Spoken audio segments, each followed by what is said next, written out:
Hi, this is Sergeant Betsy Brandner Smith from the National Police Association, and this is the National Police Association podcast. I have a guest today who's from my native land. He's from Chicago, and he is a author. He is a cop. He's a boss, and he's a guy with so much experience. And I've got about 150 questions for him, and I hope that we can get through a lot of this because he is a really fascinating guy, and I knew you needed to meet him. Commander Dave Case, welcome to the show. Well, thank you, Betsy. I appreciate it. Thanks for having me. So I gotta ask you this question I ask everybody who's a cop when they come on. Why did you become a cop? That's a loaded question. I think my answer is probably pretty pat that I came on help people. It's just in my DNA. I can't pass by somebody in need, and so that's pretty much what I do. And I like locking up bad guys, though these days it's kind of slowed down. It is fun to there's no other way to say this. It's fun to put somebody in jail. It's fun to put somebody in handcuffs who has victimized another person, Yep. and that's I think that's why a lot of us become cops. And you decided uh to start with the Chicago Police Department, one Yes, of the largest police departments in this country. Tell me about that. What was that like? well, actually, at the time I was going to University of Minnesota, and I lived in Minnesota. Mom and dad and sister were up there, and I decided I wanted to be a cop because I worked with a bunch of them in the security agency I did. But you needed another 2 years of very specific education in Minnesota. And I had 5 years of college as it was, and none of it applied. So I was like, I got to look elsewhere. My best friend, his sister married a kid from Chicago. His father was a detective. So that was the way I got in. So I actually, at the time, it was the first time in 1985 that you didn't have to be a resident of Chicago to take the test. But he didn't trust it. So I went to Chicago and I made his address my address and signed up. I took the test with 36,000 people, and I was lucky enough to get hired the next July. So I was very fortunate. What was that like for a young man from Minnesota to walk out of the Chicago Police Academy and hit the streets of Chicago in the 1980s, which people need to understand was, we were just starting to deal with crack cocaine. We had a huge street gang problem. It was a pretty extraordinary time to be in law enforcement. And here you are again in Chicago. Yeah, it was surreal. And I can't even hardly begin to describe, but I was a young man and I wasn't self-aware at all. I was just impressed with the city, and it was so beautiful until you get to see the warts. But it was amazing. My first assignment was in Englewood, which you're probably familiar with, infamous Englewood on the south side. And I spent over 4 years there and had a ball, worked with some great people, worked for some great people, and there's great people in the community. It's just they're held hostage by the knuckleheads that run the streets. And that's one of the things. And yeah, quite frankly, not a lot has changed as far as our street gang problem. Again, not just Chicago, but around the nation. What have you seen with the evolution of the street gang issues in Chicago? Well, I think Chicago's a little on the unique side with the street gangs because they're so embedded into everything, including politics now. Um, but there's so many kids that just don't have a family that are looking for that security that the gangs offer, and in the neighborhoods, you don't talk to too many kids that aren't, approached by the gang in school or in the neighborhood and told, you're joining. I know a few coppers that were in those positions, and it was because their moms and dads kept them in the house and wouldn't let them go out, kept them hostage, or playing 3 seasons of sports all the time. They kept them out of it. It's just a way of life here. It really is. I don't see that there's a way that we're going to be able to do anything about it because they're so embedded. Generational, men and women both are in the gang, and it just is handed down, handed down, handed down. That's it. You make such a great point, because I don't think a lot of people understand that being in a gang is a multi generational situation, especially in Chicago, isn't it? Yeah, it really is. It really is. I have no idea how we're going to be able to address it. And when we talk about street gangs, of course, we've got to talk about guns and Yes. drugs. Hmm. And in the 80s, again, it was cocaine, it was crack, Heroin. marijuana. Again, what over these decades, what have you seen change? Well, when I was first in Englewood, we had a lot of heroin being done with hypodermics, which is just a really scary situation. And it seemed like, or maybe I just got away from it, but it seemed like that kind of slowed down. But nowadays, you see heroin many, many places. Obviously, they're cutting it with fentanyl as well, and killing a lot of people. But you're seeing everyday average high school suburban kids are doing it and dying off, and it's I just don't understand it. I really don't. How they get into it, why it is they get into it. There's so much else in this world that it has to offer. I'm just grateful that my kids never got into it, nor were they associated or affiliated with anybody that did, because I would just hate for them to lose a friend that way. Well, and that's the thing about, 15, 18 years ago, we started to see that stereotypical, suburban rich kid coming into Chicago, and heroin was their drug of choice. And in the suburbs, we saw the death of these kids who, by all accounts, were these nice suburban athletic, quote unquote good kids. And Yeah. but heroin is as Robert F. Kennedy Jr. will tell you, it's a very powerful drug, isn't it? Oh, it surely is. I got a friend of mine, a captain of police. His son passed away from it. Yeah, I mean, it's Now really, he's it's addiction is, pushing Narcan a lot. So yeah, addiction is heartbreaking. it And is. that's the thing, is now cops are carrying Narcan, Mhm. because of again, just the exposure that you guys have, that the public has. And now with the introduction of fentanyl coming, I'm going to apologize, as I said, 80 miles from the southern border, coming up through here, and our other southern states. It's an incredibly dangerous time, and we're seeing more young people who literally do try a drug one time, and they die. Yep. Yeah, absolutely. Absolutely.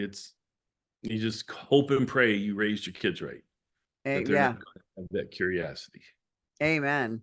Mhm. Um, Now Chicago's famous for a lot of things. Sports teams, go Cubs, Burrito. go Bears. Um, and uh, we're famous for food, and we're famous for our gun crime. Yes. Yes, we are. And talk a little bit about, again, have things changed since the 80s? And then let's talk about what you think we need to do to stop this proliferation of gun crime. Well, the thing that I get so frustrated about is the politicians' push for eliminating guns, because it's not the gun that's committing the crime, it's the person holding the gun, it's the person searching for the gun. But yet we see politicians, prosecutors lightening and ignoring existing laws and letting gun offenders walk out, whether they're not charged appropriately, whether the judge lets them go, or at least gives them no kind of bond, tells them come back to court next month. It's insane. I think now we have a little bit different mindset in the Cook County prosecutor's office, hoping we see some improvement there. And I think to this extent we have so far since she's gotten in office. So that is really frustrating. Back in the day, I mean, we were taking guns off the street at an incredible rate, and Chicago always outdid New York in volume of gun recoveries. But I think through the 80s and 90s, we've proven that we can't arrest our way out of these problems, particularly if we're not in lockstep with the prosecutor's office and with the Department of Corrections, with the state. We just don't have the place to put everybody. You know, we used to take guns in by the truckloads off the street. You know, it was insane when you look at some of the numbers, and I don't have them in front of me, but we would get them all the time. We had guys that were just good at seeing that little bulge in the pocket or the way a jacket hung, and they were just amazing. You know, I wasn't one of those, but I tried my damnedest, and I certainly did my share. But you know, I worked with a lot of people that were extraordinary at detecting them, and we did our part. It's just there's just for every one you lock up, there's 3 guys that want to take his place. And that's the thing. We hear this rhetoric that you're talking about from politicians, who say we've got to, we're going to take care of gun crime and we're going to do this. And all they talk about is more laws and eliminating firearms altogether. And in reality, when you talk about the prosecutor's office, which we should have a good relationship, right, with our prosecutor. But in Chicago, we had, you guys had Kim Fox, George Soros installed prosecutors, Yes. one of his first, by the way, and her, I believe, 8-year reign in office, if you will. We saw gun convictions plummet. We saw bail, no cash bail. We saw bail change dramatically in the state of Illinois. We were one of the few states who still had cash bail. That's gone thanks to the Safety Act. I mean, there has been so many things that have happened in about the last 10 years, and especially in the last almost 5 years now, that have just decimated enforcement, hasn't it? It certainly has. You know, it's made it really difficult. I think, you know, from the whole George Floyd and COVID situation, it really turned the tables on law enforcement. I think we're seeing some of the negative impacts of that with all the police suicide, just the intense negative scrutiny that is out there. It's kind of sloughed off a little bit, but it's there. If it has the opportunity to come out, it will. But for the most part, it's not as overwhelming as it used to be. I mean, I got to the point where I don't turn on the news at all. I don't read newspapers. I stopped reading newspapers 10 years ago before I even retired. You can't get a fair shake. I've never been involved. And this goes back from when I first came on the job in '86. I've never been involved in a newsworthy incident that the reporters got it right. Never close. It's insane. Which is, and that, when you talk about police officer mental health, that was one of the things in dealing with the media. All you want is for them to tell the truth. And when you're constantly on the wrong end of their stories, which generally speaking are not correct, it does chip away at your mental health, and that combined with, perhaps not being supported by the mayor, not being supported by, some of your communities, and the communities that do support the police nobody talks to them, right? Nobody, the media's never sticking a microphone in the face of a community organization who is pro police in Chicago. That's a rarity, isn't it? No, no, it doesn't happen. In Bridgeview, we have a wonderful supporting community. And they wave all five fingers at us as we drive by, and they're great. Every once in a while, somebody wants to buy your lunch or whatever. They're amazing, but they're the exception, and we just don't have the kind of incidents happening in Bridgeview that the media is interested in. So Correct. Correct. we do have it pretty good where we're at. So I mean, I'm not complaining in that sense whatsoever. So one of the other things that we were famous for in Chicago was our public housing. Yes.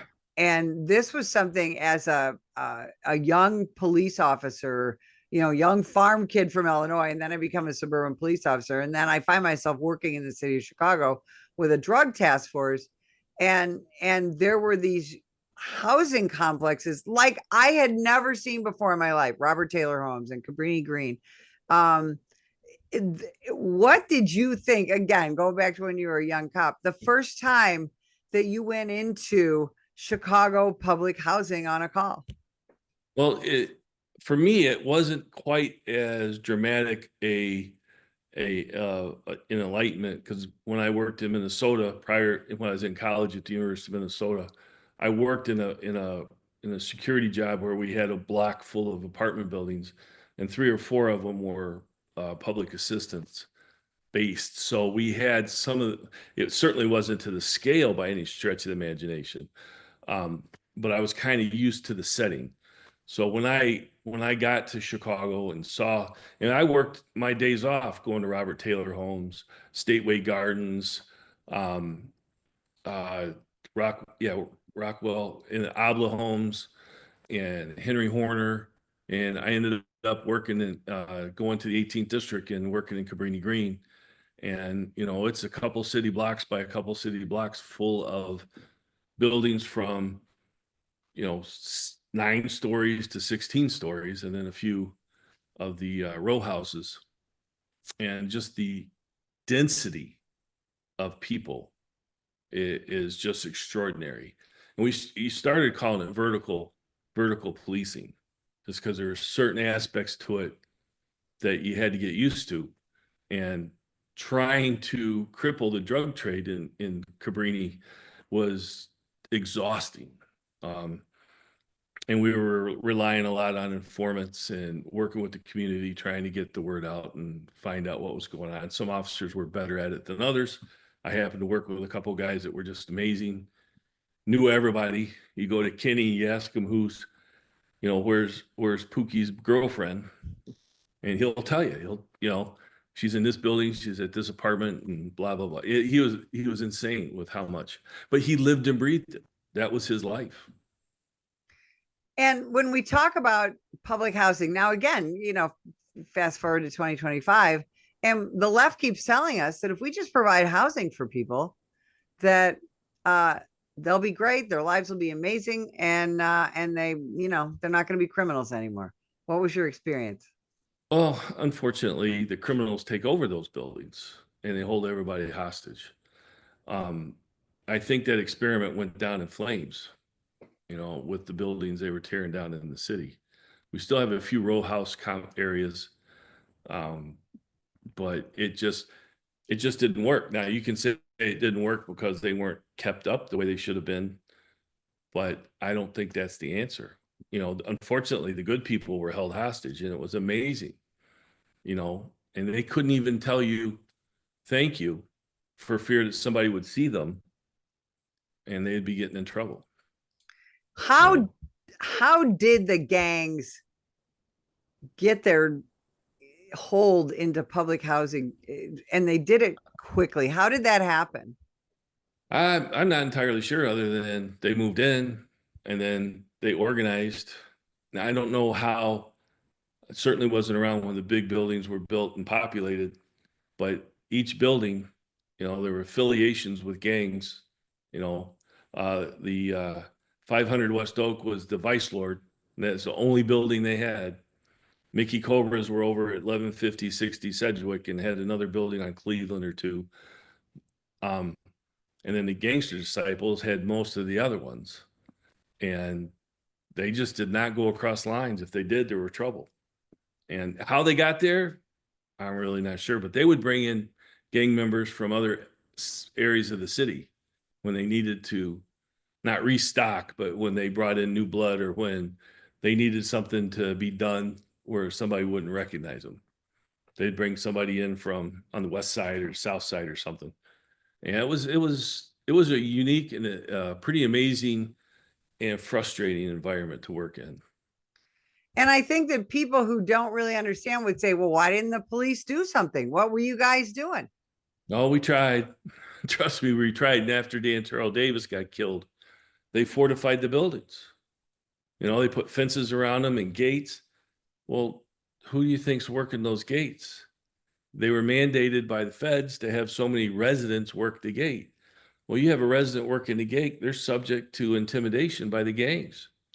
So we were having doors slammed in our face. We'd be chasing somebody and they would get in the door would slam and be locked. And they're gone. And there's nothing we could do about it. You know, and I felt sorry for the people that were working because they didn't have a choice. If they didn't cooperate, they were having a whole lot bigger troubles than the police could give them. So I see it as a failed experiment, at least as it was done back then. So you had this front row seat to all of that, and you decided to write about it. I've always had a creative side to me. My at the University of Minnesota, I was studying at the end of my college career. I had various degrees I was pursuing, but ended up with studio art.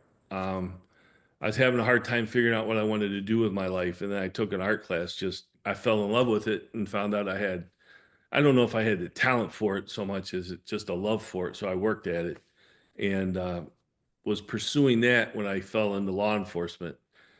So I went back to school. Once I was in Chicago for a while, I went back to finish off my degree, and I went back to studio art because I had a lot of credits in that line. I didn't want to start over, or at least do the last 2 years over for law enforcement. So I just did studio art. And when I got done, I was married, we had kids. I wasn't going to be able to paint at home. So, and we didn't have the finances to go rent a studio. That certainly wasn't going to happen. So I always wanted to write because I was a big reader. I just changed my my creative outlook to writing. And I'd always wanted to write and had tried it a number of times and failed. But she inspired me and said, "No, I want you to, put your head down and get this thing done that you really want to do. Get it out of your system." I think she thought I'd get it done once and just be done with it. Instead, it's kind of taken over aspects of my life. So, what I like to do is give people, the reader, a real life glimpse of the street as it is and the struggles of the men and women and the heroics that the links they're going to try and make communities safer and portray good people that are held hostage. I'm really into realism. I've been warned. John Sanford, the best-selling author, he and I had a number of conversations. He read one of my early drafts of Out of Cabrini, and he warned me. He said, "Dave, don't let realism take over and your story gets boring." He goes, "I know a lot of law enforcement is boring." And I said, "John, you're right, but I think I know enough. I can still make it fun."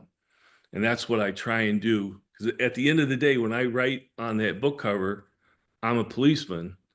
I think I have a responsibility to the men and women on the street to accurately portray what they're doing and what they're facing. So talk about how many books, how many more you got in you, and tell people where they can find them. Well, I've got two published so far, Out of Cabrini, and then I did a Western, Stand for the Dead. Both of them are published by Genius Book Publishing out of Milwaukee. Small publisher, great people, good to work with, easy to work with. I have another one coming out. It's a sequel to Out of Cabrini called Chicago Justice, scheduled for release around May 23rd. in Police Month, which is really cool. Just a week after the police week in Washington, D.C. I think I still have two more books that I've written that I've been able to sell that we're going to get out there. I'm currently working on one real hard, and I got a couple other ones. I got a sequel to the Western kind of going in the back of my mind, and working on another one. So it just seems like this is what I'm going to do. And then once I retire, my kids are all out of college. I might just devote my time to writing because it ain't going to support me. That's for sure. But I've got my website, Dave Case Books. It's got links there for the books to either go to Amazon or the publisher if you want to go there straight away. So I appreciate all the support and hope you enjoy. I want to hear from people. I have to ask you, are any of the characters autobiographical? Well, I think every character in the book's got a little bit of autobiographical Dave in them, just because they're coming out of my head. But there are some characters that I've modeled after people, whether it's their looks or some of their personalities. Some of the characters back when I first started, I'd ask officers that were really close to me what their mother's maiden name was. And then that ended up being the character's last name. And they forgot they told me. They'd come up to me, "Oh, this is my mom's." I'm like, yeah, yeah, dummy, you told me. That's why the characters, you know. But it's not very accurate as far as things that happen. In Out of Cabrini, all the robbery decoy mission stuff, that's all real accurate, because it was so funny. And I had to have some kind of humor to put in there. So that's where that came from. So when Out of Cabrini is made into a movie, who do you want to play you? Good Lord, I have no idea who I want to play the main character.